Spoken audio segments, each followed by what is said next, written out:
Allora, sono immensamente contenta di poter presentare questa serata a tutti voi perché è nato tutto per caso. Quest'estate ho fatto una vacanza invitata dalla nostra amica Laura a Grottaglie e ho scoperto un mondo. Quindi vi presento Angelo Milano, questa sera è con noi, è arrivato in direttissima da, non mi ricordo più perché giri il mondo, Reggio Emilia forse? Non lo so, bene.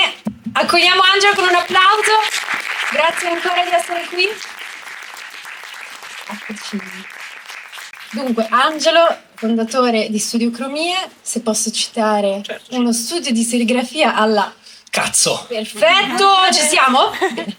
Bene. L'unica parola che dirò stasera. Cazzo.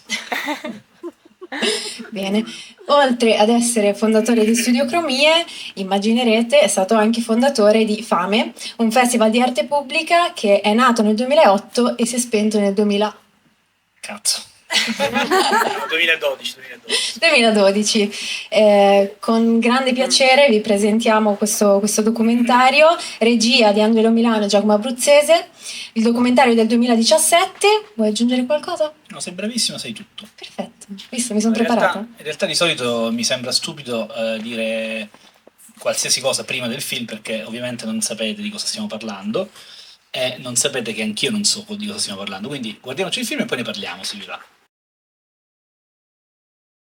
A Grottaglie stavo bene, c'entravo giusto.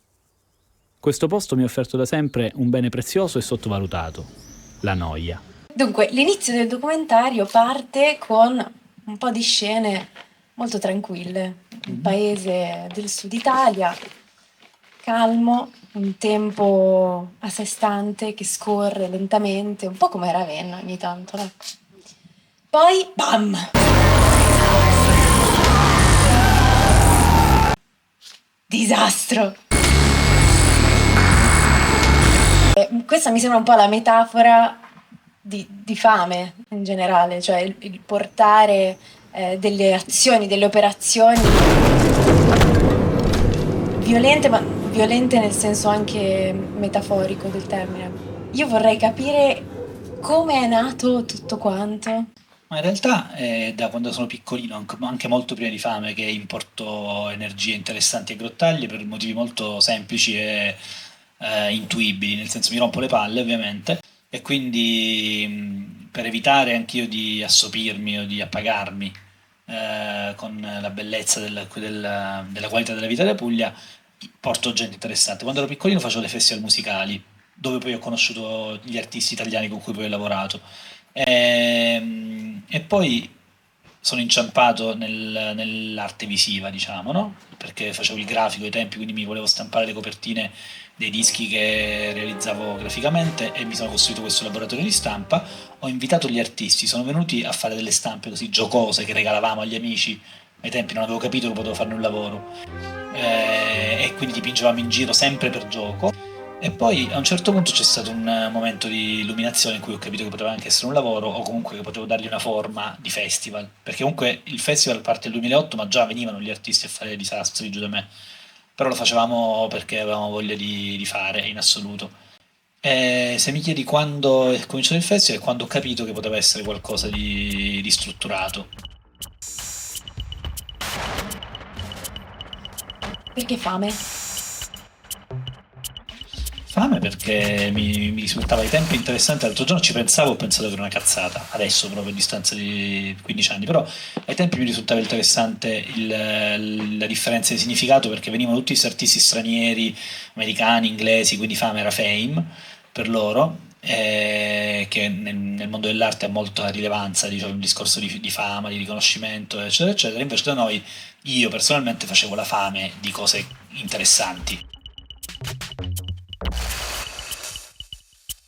Gli artisti arrivavano e loro stessi chiamavano il festival Fame, io dentro me pensavo, sì, Fame, certo.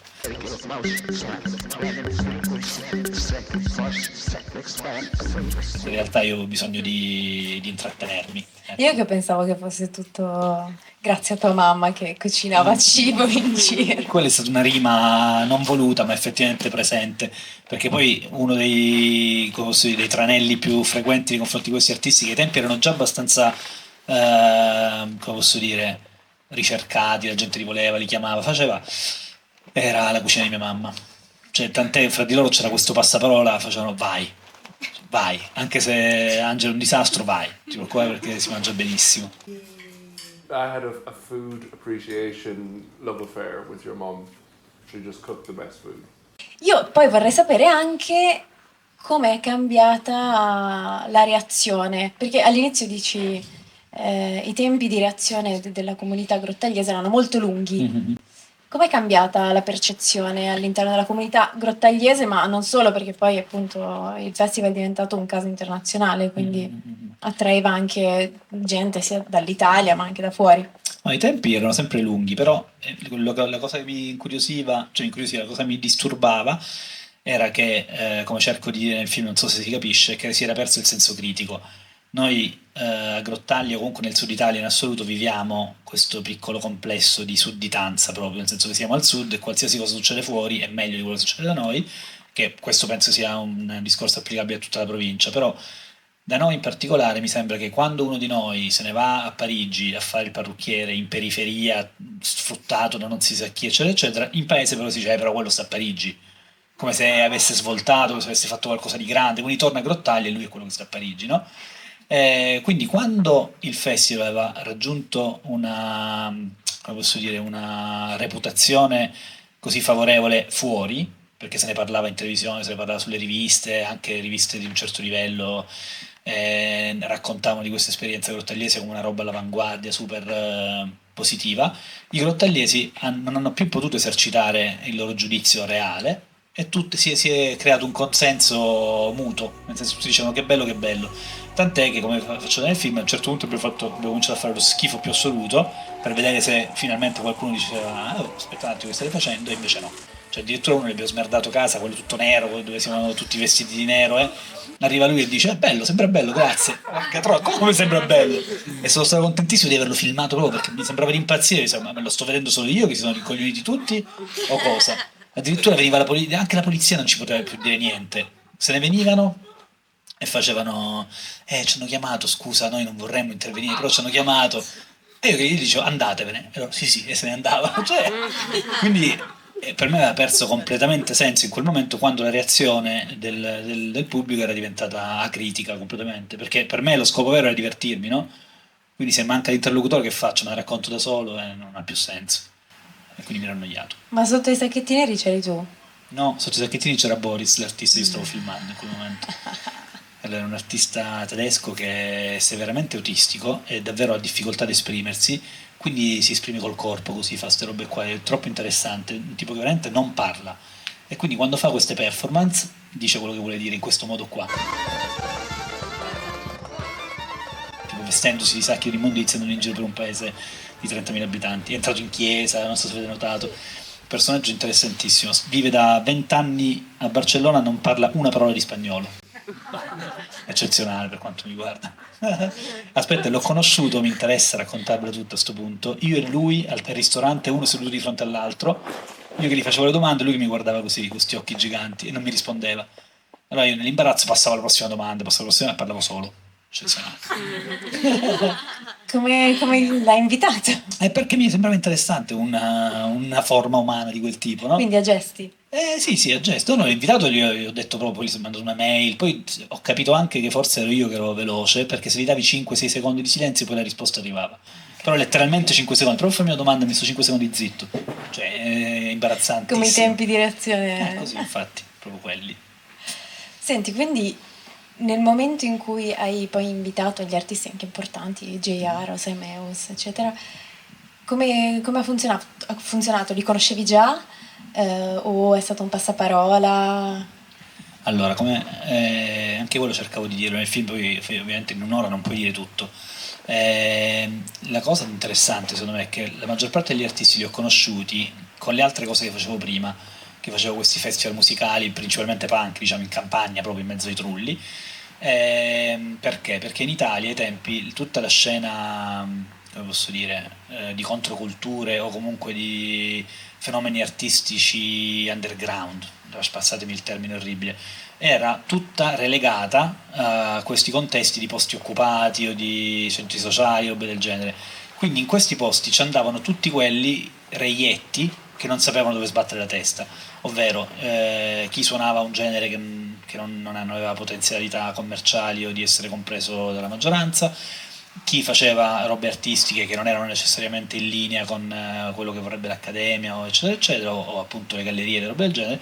Ci incontravamo tutti in quell'ambiente là, pure nei centri sociali, e alla fine era lo stesso, alla fine eravamo disagiati in un certo senso, che volevano esprimersi e facevano le cose per l'urgenza di farle, musicisti e artisti, ed è così che ho conosciuto gran parte degli artisti.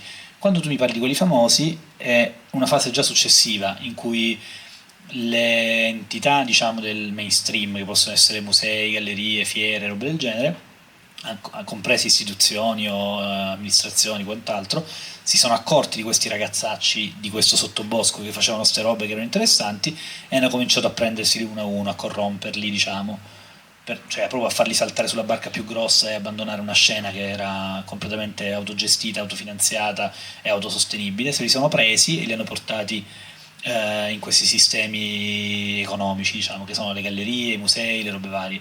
Quindi quello della fama è venuto dopo. Erano riconosciuti nel senso che erano influenti sicuramente, però sempre in una dimensione amichevole. Ma gli anni vicini al termine, diciamo, di fame, come li hai passati? Che cosa è cambiato? A parte le reazioni, insomma, della comunità. Mi sentivo insofferente perché non percepivo la mancanza di senso in quello che facevamo, sempre maggiore, sempre maggiore. Tant'è che già dal terzo anno dicevo no, non lo voglio fare più, mi sono annoiato, non ha più senso. E mia mamma insisteva perché era contentissima di vedere Cucinare. gente a casa, cioè era divertentissimo comunque. Che ogni giorno ce n'era una, facevamo disastri in continuazione, non si sapeva mai cosa sarebbe successo, no?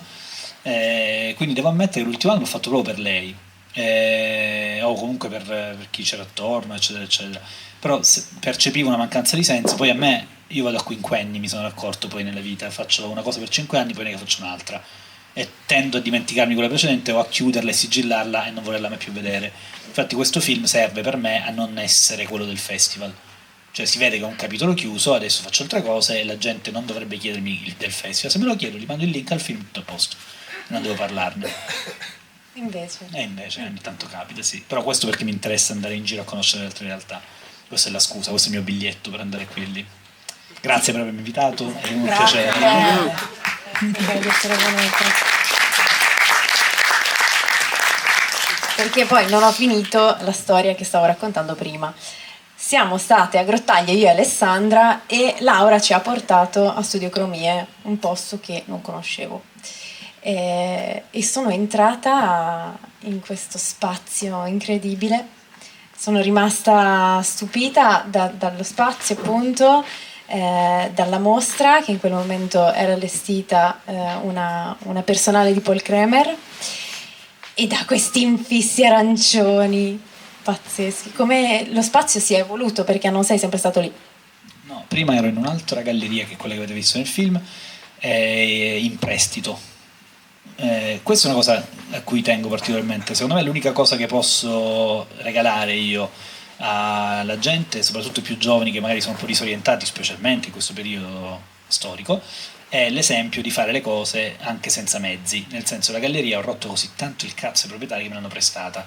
Lo studio era letteralmente una casa abbandonata che non avevo neanche le chiavi, l'aprivo con un calcio ogni volta, la porta non ha mai avuto la chiave, l'aprivo con un calcio, il cancello è legato con un laccetto, quando lo mettevo, comunque di solito no, tipo mi trovavo gente a dormire, c'è un barbone che dormiva nello studio, mi trovo la schiuma da barba, cosa, non capivo che cazzo fosse, mi sono postato una notte, ho visto il tipo che scava il cavo e ho detto oh ma che cazzo, dimmelo almeno, gli ho detto, e poi mi ero reso conto che era strano perché c'era un periodo in cui facevo dei vestiti e lo vedevo in giro con le magliette mie, dicevo ma è possibile, il barbone c'ha le magliette mie, non capisco come è possibile, ed era perché dormiva là e si cambiava pure. Vabbè, quindi questo per dire che la mancanza di mezzi non dovrebbe spaventare, perché spesso nelle conversazioni con i più giovani mi sento dire ma ci vogliono i soldi, ma ci vuole, non è vero, non ci vuole niente, ci vuole il fatto che ti devi sbattere con un criminale, come un criminale, esattamente un criminale, devi proprio fare tutto quello che è possibile e non.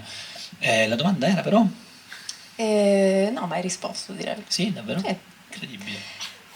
Perché me ne sono andato proprio da un'altra parte, non lo so.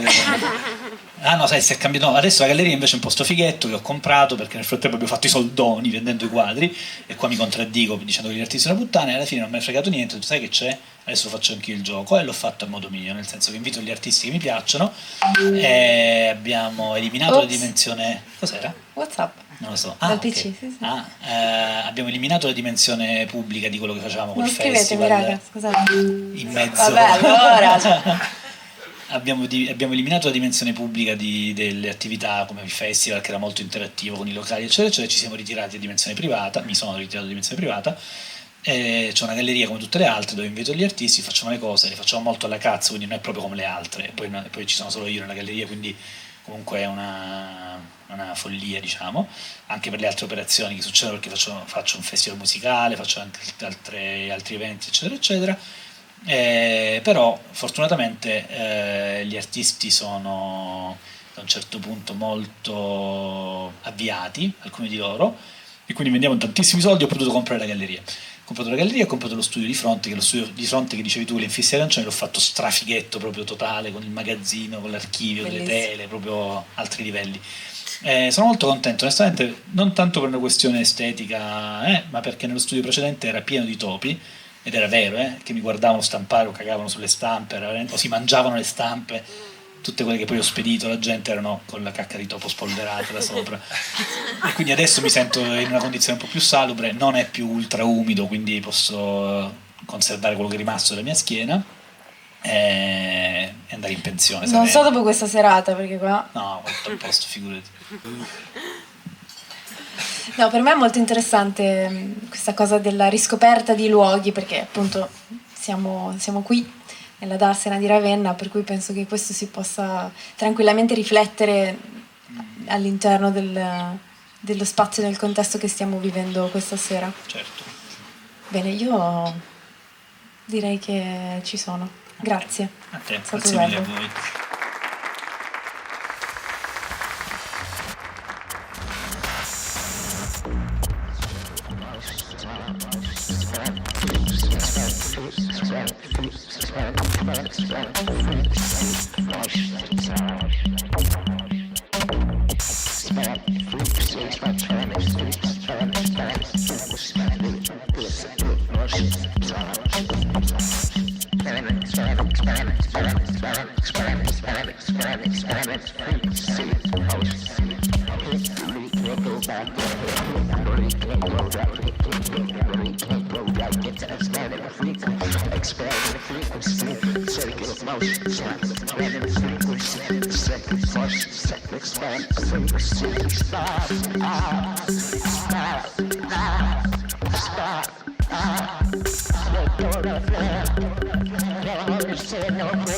Keep going.